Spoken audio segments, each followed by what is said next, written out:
शांति। Om Shanti. Good morning. 21 जन्मों की बादशाही देने वाली प्यारे बाप दादा के आज के 21 तरीके महावाक्य हैं। मीठे बच्चे, बाप की याद में रहना है। ये बहुत मीठी मिठाई है। सो स्वीट मिठाई है जो दूसरों को भी बांटते रहे हो, अर्थात अलग और बे का परिचय देते रहो। आज मिठाई कौन सी बांटनी है? बाप की याद की। हम भी याद में रहे और दूसरों को भी याद दिलाएं। आज का प्रश्न है, स्थायी याद में रहने की सहज विधि क्या है? Constant remembrance of God. जितना हम स्थायी रहेंगे, माना स्थिरता भी चाहिए ना याद में। कभी अप डाउन होता है हमारा।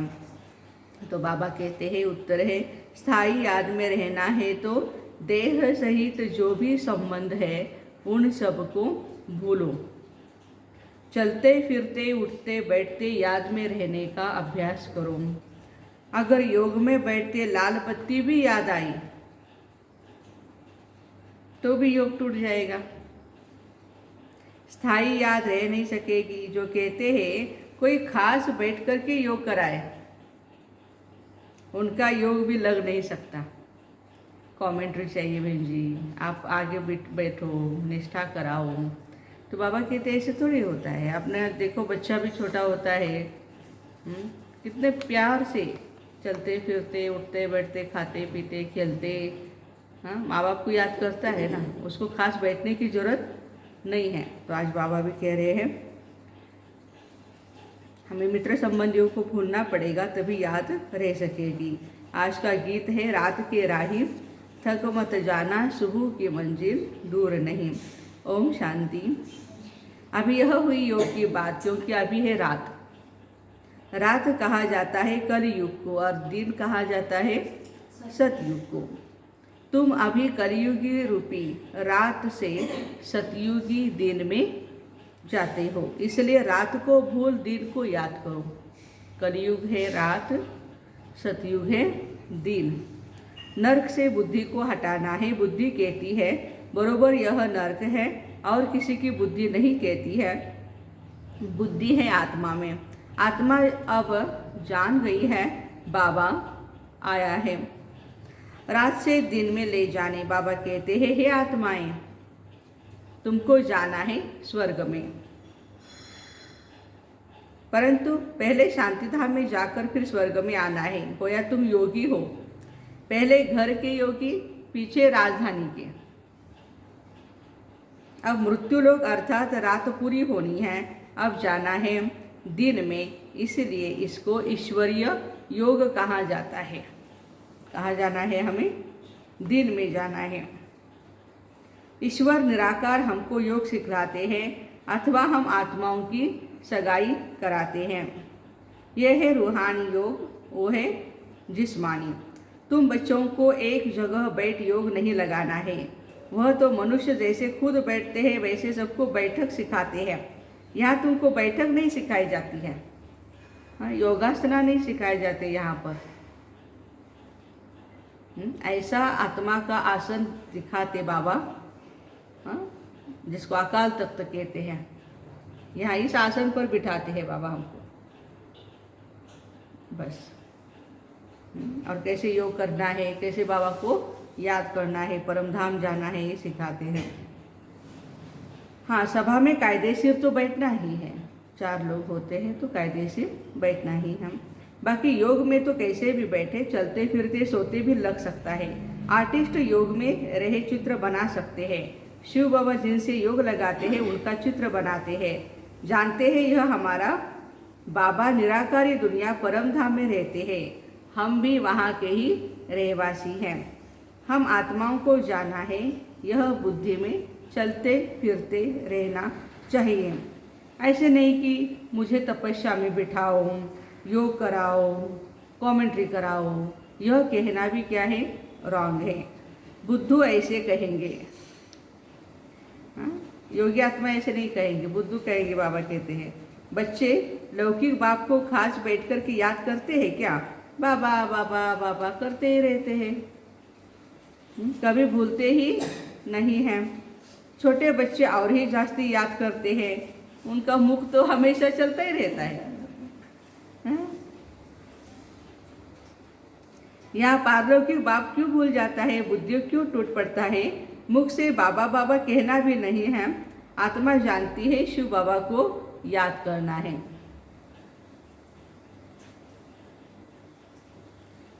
अगर खास बैठने की आदत है तो योग सिद्ध न हो सके। यह ईश्वरीय योग तुमको स्वयं ईश्वर सिखला रहे हैं। योगेश्वर कहते हो ना, तुमको ईश्वर ने योग सिखाया है, मुझ बाप को याद करो। ऐसे नहीं, जब मुझे दीदी योग में बिठाती है तो बहुत मज़ा आता है, कमेंट्री कराती है तो अच्छा लगता है। उनका योग कब स्थायी नहीं रह सकेगा। समझो हार्ट फेल की तकलीफ हो जाती है तो उस समय कोई योग में बिठाएगा क्या? किसी को कुछ पेन दर्द हो रहा है, तो बाबा कहते हैं हाँ भाई अभी योग में बिठाओ, क्या करें, ऐसे थोड़ी हो सकता है। हमें खुद ही अपने को चार्ज करना पड़ता है। ये तो बुद्धि से याद करना है ना। मनुष्य जो भी योग सिखलाते वे है रॉन्ग, योगी कोई भी इस दुनिया में है नहीं। यूँ तो किसको भी याद करो तो वह भी योग हुआ, इसलिए उसको भौतिक योग कहते हैं। भौतिक योग माना भौतिक चीज़ों का योग याद करना, लौकिक योग माना लौकिक मित्र संबंधियों को याद करना। और यहाँ पर तो राजयोग सिखाया जाता है, माना सीधा परमात्मा को याद करना है।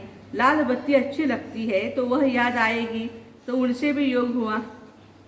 लाल रेड लाइट हो तो भी मैं बाबा को याद कर सकता हूँ। बाबा कहते हैं ऐसे थोड़ी है बच्चे। परंतु यहाँ तो देह से देह के जो भी संबंध है उन सबको भूल मुझ एक के साथ योग लगाओ, तब तुम्हारा कल्याण होगा और तुम विक्रमाजित बन जाएंगे। बाबा ही आकर सदगति का रास्ता बताते, बाबा के बिगड़ कोई भी सदगति दे न सके, बाकी सब है दुर्गति का रास्ता बताने वाले। स्वर्ग कहा जाता है सदगति को मुक्तिधाम, और मुक्तिधाम जहाँ हम आत्माएं रहती है वो है घर। स्वर्ग है सदगति माना सतयुग हमारा, और परम धाम क्या है? आत्माओं का घर है। इस समय सभी को दुर्गति में पहुंचाने वाली है मनुष्य मन। निराकार बाप आकर सदगति देते हैं, फिर आधा कल्प हम सदगति में रहते हैं। वहाँ भगवान से मिलने व मुक्ति जीवन मुक्ति पाने के लिए दर दर भटकते नहीं। जब रावण राज्य शुरू होता है तब दर दर ढूंढना शुरू करते हैं। क्यों? क्योंकि हम गिरने लग पड़ते हैं। क्यों भगवान को ढूंढते हैं? हम विकारों में गिरते जाते हैं। भक्ति को भी शुरू होना ही है। तुम बच्चे जानते हो अभी हम यह शरीर छोड़ शिवालय में जाएंगे। सतयुग है बेहद का शिवालय, इस समय है वैशालय। ये बातें याद करनी पड़ती है। शिव बाबा को याद नहीं करेंगे तो वो योगी नहीं।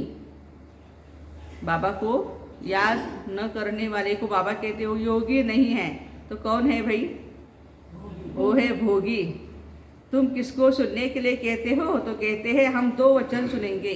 अब 2 वचन कौन से? इन शॉर्ट आपको टाइम नहीं मिला, ज़्यादा टाइम नहीं दे रहे लेक्चर के लिए, स्पीच के लिए। 2 महावाक्य सुनाओ। कौन से? एक है मन मना भव और दूसरा है मध्याजी भव। मुझे याद करो और वर्षे को याद करो। इन 2 वचनों से ही जीवन मुक्ति मिलती है।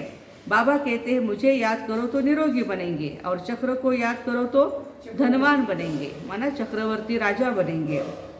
2 वचन से तुम एवर हेल्दी वेल्दी बन जाते हो। अगर राइट बात है तो उस पर चलना पड़े, नहीं तो समझते बुद्धू हैं। अलफ और बे यह 2 वचन है। अलफ अल्लाह, बे हुई रचना। बाबा है अल्फ और बे है बादशाही। तुम्हारे में कोई को भी बादशाही मिलती है, कोई को बादशाही मिलती है, कोई प्रजा में जाते हैं अभ्यास के अनुसार, अपने स्टडी के अनुसार, पुरुषार्थ। तुम बच्चों को पोता में रखना चाहिए। सारा दिन में हमने कितना समय एक तो शिव बाबा को याद किया और फिर दूसरा है अपने वर्षे को याद किया। हाँ, लक्ष्मी नारायण को याद कहेंगे, इस चक्र को कितना हम याद किया। ये श्रीमद् बाबा ही देते हैं। आत्माओं को बाप सिखलाते हैं। मनुष्य धन के लिए कितना माथा मारते हैं। धन तो ब्रह्मा के पास बहुत था, ब्रह्मा बाबा के पास धन बहुत था, जब देखा कि अल्प से बादशाही मिलती है तो धन क्या करेंगे, क्यों न सब कुछ अल्प के हवाले कर बादशाही ले लेवे। बाबा ने इस पर एक गीत बनाया, अल्प को अल्लाह मिला, बे को मिली बादशाही। उसी समय बुद्धि में आया हमको चतुर्भुज विष्णु बनना है, हम इस धन को क्या करेंगे। बस बाबा ने बुद्धि का ताला खोल दिया। यह साकार बाबा तो धन कमाने में बिजी था, ब्रह्मा बाबा धन कमाने में बिजी थे।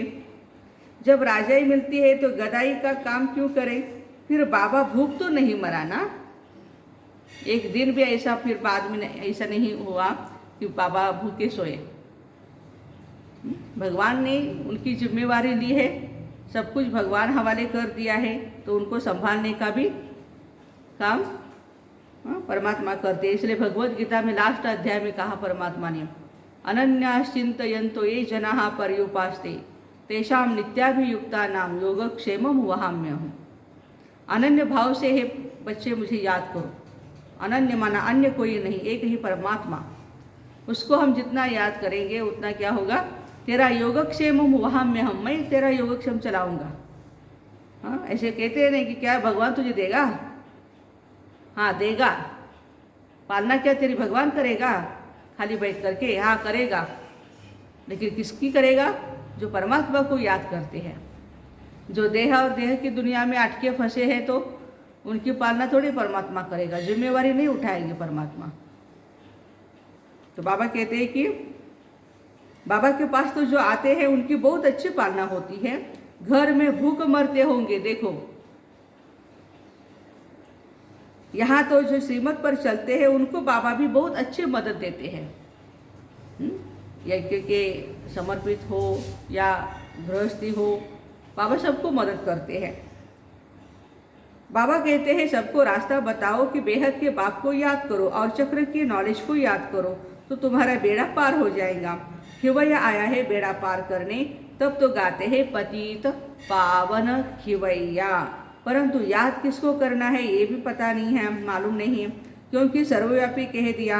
एक ही शिव के चित्र को कहते हैं भगवान। फिर लक्ष्मी नारायण या ब्रह्मा विष्णु शंकर को भी भगवान क्यों कहते हैं, पता ही नहीं है भगवान कौन है।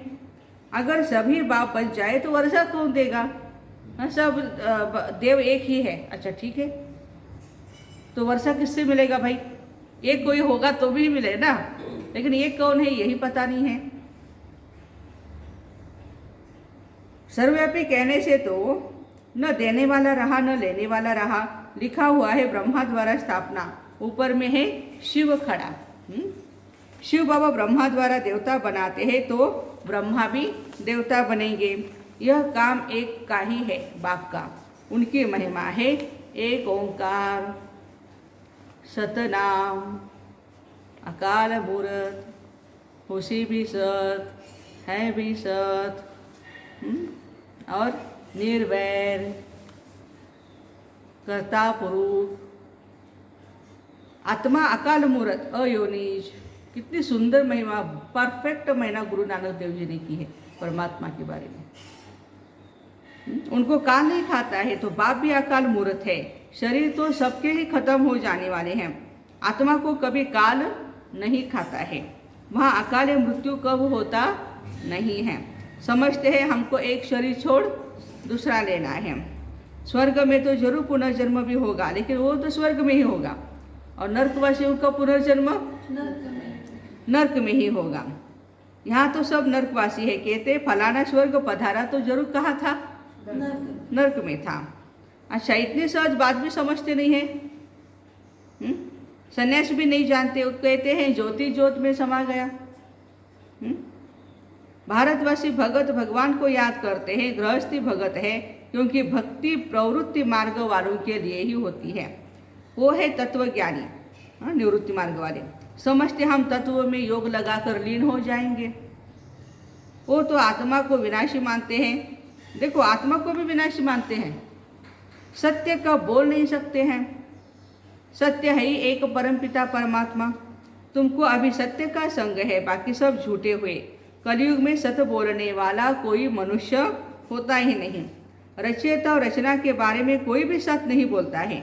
बाबा कहते हैं अभी मैं तुमको सभी शास्त्रों का सार सुनाता हूँ। मुख्य जो गीता है उनमें भी परमात्मा के बदले मनुष्य का नाम डाल दिया है, जबकि कृष्ण इस समय सावरा है। अब कृष्ण का भी ऐसा चित्र बनाए जो मनुष्य समझ जाए। डबल शेड देवे, एक तरफ सावरे का शेड, दूसरी तरफ गोरे का शेड। फिर उन पर समझाया जाए कि काम चिता पर बैठने से काले बनते हैं और फिर ज्ञान चिता पर बैठने से कृष्ण गोरे बनते हैं। फिर ज्ञान चिता पर बैठने से गोरा बन जाते। निवृत्ति और प्रवृत्ति दोनों ही मार्ग दिखाने हैं। आयरन एज फिर गोल्डन एज बनती है, गोल्डन के बाद फिर सिल्वर एंड कॉपर भी होती है। आत्मा कहती है पहले मैं काम चिता पर थी, अब मैं कहाँ बैठी हूँ भाई? ज्ञान चिता पर बैठी हूँ। अभी तुम बच्चे जानते हो हम पति से परिस्तानी बन रहे हैं। योग में रहो, तुम कोई भी चीज़ बनाओ तो कभी खराब नहीं होगी। भगवान आज भोजन बनाते समय कोई भी चीज़ बनाओ, याद में बनाओ, खराब नहीं होगी। बुद्धि ठीक रहने से मदद मिलती है। देखो किसको मदद मिलती है? भगवान की, जिसकी बुद्धि ठीक है। लेकिन है मुश्किल। बाबा कहते हम भी भूल जाते हैं, ब्रह्मा बाबा कहते हैं मैं भी शिव बाबा को भूल जाता हूँ। बहुत तिरकन बाजी है, बड़ा अच्छा अभ्यास चाहिए। स्थायी याद ठहर नहीं सकती, चलते फिरते याद में रहने का अभ्यास करना है। याद तो कहाँ भी कर सकते हो, याद से ही बल मिलता है। इस समय सच्चा योग कोई भी जानते नहीं। बाबा के सिवाय जो भी योग लगाना सिखलाते हैं वो है रॉन्ग। भगवान ने जब योग सिखलाया तो स्वर्ग बन गया, मनुष्यों ने जब योग सिखलाया तो स्वर्ग से नरक बन गया। ये डिफरेंस हो गया उसमें। कोई भी उल्टी चलन थोड़ी चलते हैं तो मनुष्य का बुद्धि का ताला ही बंद हो जाता है। 10-15 मिनट भी याद में नहीं रह सकते हैं। नहीं तो बुढ़ियों के लिए, बच्चों के लिए, बीमार जो है उनके लिए ये बहुत सहज ज्ञान है, कोई डिफ़िकल्ट नहीं है। बहुत अच्छी मिठाई है। क्या है भाई? मिठाई है याद में रहना। भल गूंगा बहरा भी हो, वह भी इशारे से समझ सकता है। इतना तो कर सकता है। कोई भी आए बोलो, अच्छा बाप को याद करो तो वर्षा मिल जाएगा। हम आपको रास्ता बताते, बेहद के बाप स्वर्ग के रचयिता से स्वर्ग के सदा सुख का वर्षा कैसे मिलता है। यह छोटी छोटी चुटकियाँ पर्चे बांटते रहना चाहिए। दिल में बहुत उमंग रहना चाहिए। क्या रहना चाहिए? उमंग रहना चाहिए। कहाँ रहना चाहिए? दिल में रहना चाहिए। कोई भी धर्म वाला आए तो हम ऐसे समझाएं, बाबा कहते यह देह के सब धर्म छोड़ मुझे याद करो तो विकर्म विनाश होंगे, तुम मेरे पास चले आएंगे। पहले पहले यह निश्चय करो, फिर दूसरी बात, तब तक आगे बढ़ना ही नहीं है ना। देह से ही देह के सब धर्म को भूल, मामेकम याद करो। सर्वधर्मान परित्यज्य मामेकम शरणम व्रज, अहम त्वा सर्व पापेभ्यो मोक्षयिष्यामि मा शुचः। सब धर्म को त्याग करके तू मुझे शरण आ, मैं तेरे सब पाप खत्म कर दूंगा, भस्म कर दूंगा। माँ शुचा, शोक मत कर, रो मत। हे अर्जुन रो मत। अपने को आत्मा समझ बाप को याद करो। बस यह है सबसे फर्स्ट क्लास बात। सिर्फ 2 अक्षर है, अल्प और बे, बाप और वर्षा। अच्छा, मातेश्वरी जी के अनमोल महावाक्य हैं। अपना असली लक्ष्य क्या है? What is the aim object? पहले पहले ये जरूर जानना है हमारा असली लक्ष्य क्या है, वो भी अच्छी तरह से बुद्धि में धारण करना है, तभी पूर्ण रीति से उस लक्ष्य में उपस्थित हो सकेंगे। अपना असली लक्ष्य है मैं आत्मा, उस परमात्मा की संतान हूँ। असल में कर्मातीत हूँ, मुझे बनना नहीं है, हूँ ही मैं कर्मातीत। कर्म बंधन में जितने हमने बंधन डाले हैं उसको अभी क्या करना है? योग के कुल्हाड़ी से हमें तोड़ना है कर्म बंधनों को। और अपने आप को भूलने से कर्म बंधन में आ गई हैं। अब फिर से वो याद आने से, इस ईश्वरीय योग में रहने से अपने किए हुए विकर्म विनाश कर रहे हैं। वो अपना लक्ष्य हुआ मैं आत्मा परमात्मा की संतान हूँ। बाकी कोई अपने को हम सो देवता समझ उस लक्ष्य में स्थित रहते हैं तो फिर जो परमात्मा की शक्ति है वो मिल नहीं सकती और न फिर तुम्हारे विकर्म विनाश होंगे। अब यह तो अपने को फुल ज्ञान है, मैं आत्मा परमात्मा की संतान कर्मातीत हो, भविष्य में जाकर जीवन मुक्त देवी देवता पद पाएंगे। इस लक्ष्य में रहने से वह ताकत मिल जाती है। अब यह जो मनुष्य चाहते हैं, हमको सुख शांति पवित्रता चाहिए, वो भी जब पूर्ण योग होगा तब ही प्राप्ति होगी। सुख शांति पवित्रता भी कब मिलेगी? जब पूरा योग होगा। बाकी देवता पद तो अपनी भविष्य प्रारब्ध है, अपना पुरुषार्थ अलग है और अपनी प्रारब्ध अलग है, तो यह लक्ष्य भी अलग है। अपने को इस लक्ष्य में नहीं रहना है कि मैं पवित्र आत्मा आखिरी परमात्मा बन जाऊंगी। नो, ये हमारा लक्ष्य नहीं है और ना ही कोई आत्मा परमात्मा बन सकती है। परमात्मा तो परमात्मा ही है नहीं, परंतु हमको परमात्मा के साथ योग लगाए पवित्र आत्मा बनना है। बाकी आत्मा को कोई परमात्मा नहीं बनना है। अच्छा, मीठे मीठे शिकिरदे बच्चों प्रति माता पिता बाप दादा का याद प्यार और गुड मॉर्निंग। रूहानी बाप की रूहानी बच्चों को नमस्ते। रूहानी बच्चों की रूहानी माता पिता बाप दादा को याद प्यार गुड मॉर्निंग और नमस्ते। वाह बाबा वाह, शुक्रिया बाबा शुक्रिया। धारणा के लिए मुख्य सार है, अपना सब कुछ अलग के हवाले कर बेबादशाही लेनी है, पोता में रखना है। बाप और वर्षे की कितना समय याद रही।